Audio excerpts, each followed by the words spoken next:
What if I told you the way you're practicing won't help you perform in an actual match? What if everything you thought you knew about learning and coaching is flawed? And what if the way you're training is increasing your risk of injury? Or maybe the reason you have nagging injuries that won't seem to go away? There's a new theory of skill acquisition called ecological dynamics that has revolutionized the sports world. In the next few minutes, I want to share some of the science in support of ecological dynamics and talk about how it changes the way we want to approach our training, how we want to structure our practices, and what we want to look for in a coach. Let's get to it. If you played a sport as a kid, you probably spent hours and hours and hours on one shot trying to perfect your form and get consistent. Or you may remember that practices were organized with repetitive drills, and it was only at the very end where you got to play or scrimmage against your teammates for the last 20 minutes or so. This is because in the traditional approach to sports training, player development is a two-step process. First, you learn the fundamentals, and then you can play. There's a belief that you have to be proficient in specific sports skills before your coach can put you into game situations. But do you? Recent research suggests there may be another way, and sports scientists using ecological dynamics principles have started to ask the question, what if we let athletes play? Here's an example. This study looked at 3 groups of kids age 11 and under in a German soccer program. There was a control group that did only their normal team training, and this was the better of the players among the groups. There was a practice group that did team training plus traditional drills, like dribbling around cones and passing to fixed targets. These kids were given explicit instructions about how to execute the pass, explicit goals about what they wanted to accomplish, and if they made errors, they were given immediate corrective feedback about what they did wrong and what they could do differently. The third group, the play group, also did normal team training, along with sessions where they competed in simulated games. But it wasn't just a free-for-all for these kids. The games were structured according to what's called the constraints-led approach. In the constraints-led approach, constraints are placed on the task, what the athlete is trying to accomplish, on the athletes themselves, or on the environment. So examples of this are environmental constraints being reducing the field size, so playing small-sided games. Increasing the density of players on the field then increases the pressure on the ball handlers. Manipulating tasks may be requiring that the kids complete 3 passes before they're allowed to try to shoot. And an athlete constraint, an example that they used in the study, was to designate some players as neutral and some as goal scorers. So that required that the goal scorers work on combinations to get themselves free to score. Importantly, the kids in the play group were not given any explicit instructions about what to do or what their goals were. They were simply told to play through, over, or around their opponents, or they were told to try to maintain possession of the ball.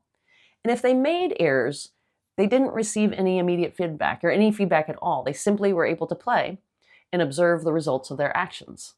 The kids had 7 to 8 play or practice sessions over a 5-week period, and all the groups were tested at the start of the study, at the end of the 5 weeks, and then 5 weeks later to test retention of their skills. And these tests were technique-based tests that were endorsed by the German Football Association for their talent program. Here's what they found. For passing, both the play and practice groups had statistically significant improvement from pre-test to post-test, while the control group stayed about the same. This was a test of how long it took to complete a certain number of passes alternating between walls. So a decrease in the time represents an improvement in their scores. At the retention test 5 weeks later, the practice group had regressed, and this was a statistically significant decrease from their post-test measures. On the other hand, the results for the play group were slightly faster at the retention test. It didn't quite reach statistical significance compared to the post-test, but certainly there were no signs of regression like there was in the practice group. It's worth noting that the test itself favored the practice group because the format was more similar to the technique-based drills that this group did. But here's the real kicker. Terrible pun completely intended. Over the 5-week training program, the researchers also measured how many passes each of the participants completed. And in the practice group, the kids did about 780 passes, while the subjects in the play group only did about 350. So the improvement was comparable in both groups, with better retention in the play group, even though they passed the ball less than half as many times. Think about that. The kids in the play group undoubtedly had more fun because they were playing and not shooting at cones. They improved just as much, had better retention of their skills with half as many touches. And this study isn't just a one-off. Here's another, again comparing a traditional practice group to one that trained with a constraints-led approach. The two groups did 90-minute sessions twice a week for 8 weeks, again with pre, post, and retention testing. This time, the test measured pass success rate in game situations. The researchers found that the constraints-led group outperformed the traditional practice group at post-test and retention testing, and like the previous study, the practice group regressed from post-test to retention testing, while there was no difference for the constraints-led group. A unique feature in the study is that they also measured adaptability, based on how many variations the subjects used to pass the ball, like did they use the outer part of their dominant foot or their non-dominant foot, or did they do a chest pass or a head pass? Not only were the adaptability scores much higher in the constraints-led group, probably because they had more variations in their training sessions, but they also found a direct correlation between adaptability and pass success rate. This contradicts the traditional idea that there is one ideal technique or one way to perform a skill. In fact, in the traditional model, variability is considered an error to be eliminated. You want consistency and automaticity in how you perform a stroke or a technique. But this study suggests that variability, adaptability may actually be beneficial, that it's associated with better performance in games. And many sports-related injuries, especially in pickleball, are overuse type injuries. And the thought is that when we repeat the same movements over and over and over, we're putting repetitive stress on the same tissues. And that leads to more tendonitis and muscle injuries because we lack variability. I'll talk about this more in the next video, but it's possible that adaptability, flexibility, variability may be better for performance, but also better for our bodies. Results like these two soccer studies comparing the traditional approach to ecological coaching principles have been replicated in multiple other sports like tennis, volleyball, golf, baseball, basketball. Sports science researcher Rob Gray keeps a running list of these studies on his website, and I'll link to those in the description. Let's take a closer look at why this works. In the traditional model, an athlete acquires skills through repetitive practice. And once they have a skill, it's thought that that skill is situated in them. It's inherent in them. It's not uncommon to say something like, that person has a great forehand, as though it's in their body. And the idea is that an athlete carries with them a toolbox of skills that they can take into competition and pull out whenever they need it. In contrast, in ecological dynamics, skills don't exist outside the performance environment. Skill is thought to emerge as the athlete interacts with that performance environment because the environment itself provides us with the perceptual information we need to help decide our actions and guide our actions. In the traditional model, the focus is only on the action, hitting the ball. But in ecological dynamics, perception and action are coupled, and it's the environment that provides us that perceptual information, like where is our opponent positioned? Which way is the wind blowing? How did this ball bounce oddly? So the traditional model is about how to hit the ball, but ecological dynamics adds in where to hit it, when to hit it, what situations do we want to use this or that shot. Here's an example. When kids start learning baseball, the coach may have them hit the ball off a tee so that they can get a feel of swinging the bat and simplify the mechanics. If they can do that effectively, the coach may back up and do some underhand tosses, or maybe they advance to hitting against a pitching machine. But in baseball, one of the most critical visual cues that batters use to anticipate pitch type and location is the pitcher's release point. So if kids are practicing against a pitching machine, they're deprived of critical perceptual information that they will need later to be effective in game situations. And the pitching machine delivers balls at a predictable speed and trajectory. So the batter knows it's likely to be in the strike zone. they're not learning the decision-making skills of when to swing and when to hold off. And if they're hitting against a pitching machine in a batting cage, even when they do make good contact, they're not getting the visual feedback of where that ball landed in the field. So they don't know if that would have been a hit or an easy out. It sounds silly, but imagine practicing your pickleball serve in a parking lot. Without the net, without the lines, sure, you're getting repetitions on the mechanics of the swing, but you're not getting any feedback about whether those serves were in or out. And from an ecological dynamics perspective, I could make the argument that we should always practice our serves or any shots with an opponent on the other side of the court, because that adds a little bit of pressure and gives us more information about where we may want to target our shot. The bottom line is, if we hit 1,000 third shot drops against a ball machine, we'll get very good and very consistent at hitting third shot drops against a ball machine. But all bets are off when we have an opponent who hits a different type of return than what the ball machine gives us, and they're charging to the kitchen line. Maybe they have huge reach, so now we have less time and less open court where we can target that third shot drop. So when we're planning a training session, a key principle in ecological dynamics is representative learning design, where elements of the performance environment are replicated in the practice environment. This doesn't mean that every practice session needs to be a full game simulation, but it does need to have critical slices of it where relevant information sources and decision-making opportunities are still maintained. A powerful way to structure this game-based training is through what I mentioned earlier, the constraints-led approach, where a coach manipulates different parts of the game, like the environment, the task, or puts constraints on the athlete that helps that athlete then be creative and discover movement solutions for themselves. This is a process called self-organization, where a coach is training the athlete to be an effective problem solver. And this is dramatically different from the traditional model where the coach is viewed as the expert and provides explicitly the solutions or tells the player exactly what they want them to do or what they might have done wrong. But this instructor-dominated feedback limits our ability to self-regulate when that coach isn't there. On the other hand, if we've learned and developed through this process of self-organization and we know how to self-regulate, we'll carry that into competition when we don't have our coach by our side.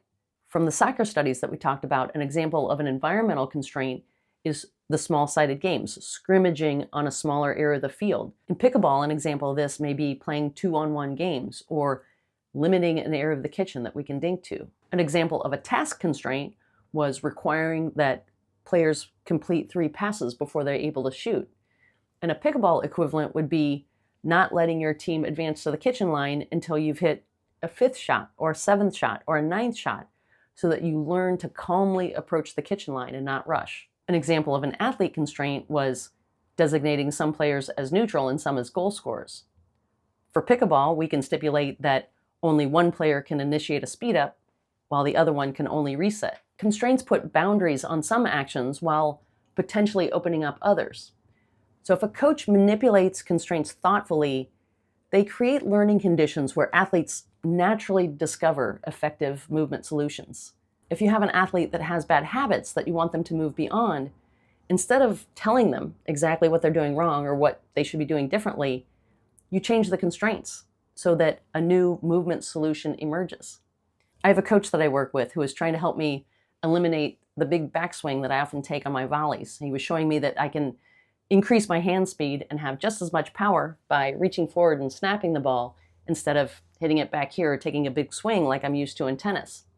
And instead of telling me that, he set up the big collection tubes, the long ball collection tubes, and he put one on each side of me. And the only instruction was, don't knock those over.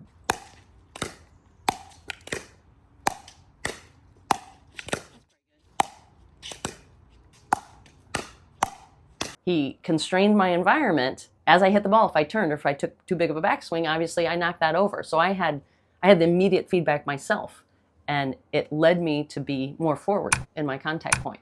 Constraints are not just imposed by our coaches. We may encounter them in the competitive environment, like a court that has a narrow side space, so we can't ATP, or narrow space at the baseline, so we have to be more compact with our strokes. There may be environmental constraints like a windy day that constrains our typical shot selection.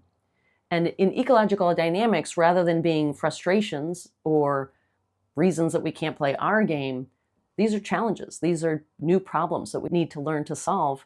And that's what skill involves, is the player interacting in that environment, whatever they're given at that moment for the competitive environment, if they can still execute and perform and be successful with the tasks that they're trying to achieve. And each of us may have individual constraints. Like, I'm only 5'4", so I'm constrained in what I can do compared to somebody who's 6'5". Or maybe nursing an injury right now, like some knee pain. So that constrains the ability to run, and I may have to hit shots differently to give myself more time to get into the kitchen. We may also have constraints on our current skill set, which researchers call action capacities. So right now in my skill set, I don't tweener. I don't know how to tweener. I've never practiced it. But I could work on that and expand my action capacities, and that would no longer be a constraint. And this is the key area where ecological dynamics embraces individual differences. So rather than striving for every player to master the same identical idealized technique, ecological dynamics takes into account that different players will have different natural abilities or physical capacities and are at different points in their skill development. So the challenge for a coach then is to individualize training sessions and bring out the best and expand the action capacities of their players, rather than having them get in a line and hit a shot and then go to the back of the line and hit the same shot. There's not a one-size-fits-all for skill development for any athlete when we're looking at it through the lens of ecological dynamics. Ecological dynamics represents a fundamental shift from telling athletes exactly what to do to creating conditions where they can discover for themselves what movement solutions work. It's a move from rigid technical instruction to creative problem solving, from isolated skill development to integrated performance. If you're a coach, start small. Experiment with constraint manipulation at your next practice and make sure that the drill you're proposing is representative of competition. Ask yourself the questions: does this maintain the same information sources? Does this maintain opportunities for decision making? Does this drill set boundaries while also encouraging my athletes to explore their movement space? Rather than being the expert with all the answers, this approach requires that you shift your view of yourself. You're now a guide who's helping your athletes learn to self-organize and teaching them to be effective problem solvers. And be patient. There's a learning curve to ecological coaching, much like there is to mastering any sports skill. This style of coaching takes time and commitment, the same things that you're asking of your athletes. And there will be failures along the way. You may set constraints that don't lead to the results that you're expecting. So be prepared for there to be trial and error. But if this appeals to you, I highly recommend you check out this book by Rob Gray, and I've linked to his podcast and his websites in the description below. If you're an athlete, advocate for coaching that challenges you to adapt and problem solve. Don't settle for training against a ball machine or hitting balls to fixed targets. Make sure that your training incorporates a slice of the game. I am firmly convinced the effort will be worth it, and the studies continue to support this. Not only will you have more fun at practice, but the skills you're working on will transfer better to competition, and you may decrease your risk of injuries, which I'll cover next time. Thanks for watching. I'll see you soon.